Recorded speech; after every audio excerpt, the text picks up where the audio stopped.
Hi, this is Mark. In this video, I'm going to talk about or explain how to derive the Pythagorean theorem. And to start, you can construct a circle.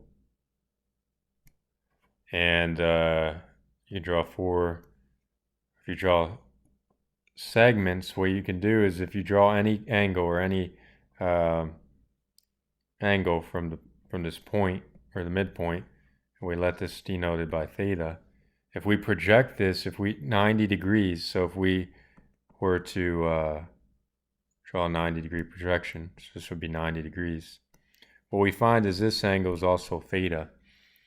And essentially, what we can do is we can draw a line tangent to here and also a line tangent to this point, and you formulate a square from here.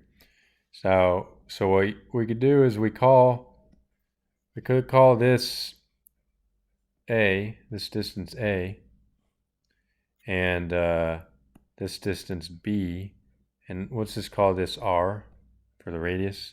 What we notice is if you start here and you draw a vertical line,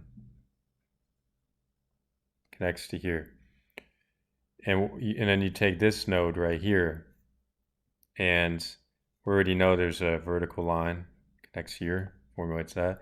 You go to this node, you draw a vertical line or horizontal line, and then you connect this node and basically you draw another. So what you notice is you have a square inside here. But if you start with we're gonna focus on this line segment right here. So we know this line segment. We know the total distance here is A. We also know that there's a subset. We have this point right here. Okay, let's just call this node. We go 1, 2, node 3, 4. So basically, we're dealing with 1. So we need to find this length. But we know that if we take this triangle right here, and what we do is if we rotate it, we're taking this node and we're shifting it to this node. So now this is a horizontal, actually this node, my bad, it's shifted to this node right here. So these two link, and then this node right here links with this node over here, and basically this stays at the same point. So this line segment, when you have this triangle right here, call this B perpendicular, which is just B, and we know that this is just A perpendicular, and this is just R. So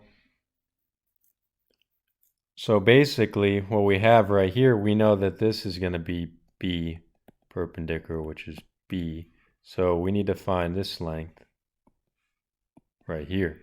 Call this X. So what we know is we know that X plus B perpendicular is A, or X plus B is A. And then from here we know X equals A minus B. So from there, what we know is this, now we have a square, X by X, and we know the area of the square equals X squared, which is just A minus B squared.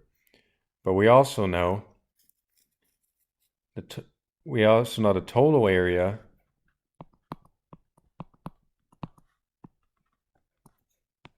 So the total area is this whole rectangle. So basically we have this whole rectangle. So right here like that, but we know that this is R and that's R. So basically we have total area is r squared. And we know that this equals to the 4 times there's 4 triangles. So we're representing 4 triangles. And we have a length a times b over 2. So basically this is just the a and b, right? And then we're dividing by 2 because it's just like a rectangle. And you divide a times b is a rectangle, but the triangle is just divided by 2. And we have plus the a minus b squared. So if you add this all up, we got 4ab over 2 is 2ab plus, and then this becomes a squared minus 2ab plus b squared. And then the 2ab and the 2ab cancel, and you're left with r squared equals a squared plus b squared. But we could represent this now. So now we have a, b, r, and we know now the relation a squared plus b squared equals r squared. So that's the this is the Pythagorean Theorem. So there you have it. That's just one method or approach using geometry. And I think, it's very crazy how you derived this so many years ago. And it's just insane with the limited knowledge that this was able to be derived with such precision. But yeah, this is just a series of videos I'm creating. I'm going to derive more relationships. I believe the next relationship I'm going to derive is, if anyone's familiar with Vedic mathematics, and I'm going to show you how to get to use the algorithm, or Vedic algorithm, which is a different way of multiplying numbers. It's usually more efficient, but we don't use it in the US because we're so used to the method that has already been created, and it would be very difficult to transfer that method into all the different fields like calculus, algebra. Just take too much time. But yeah, I'll get into that next time, and I hope you enjoyed this.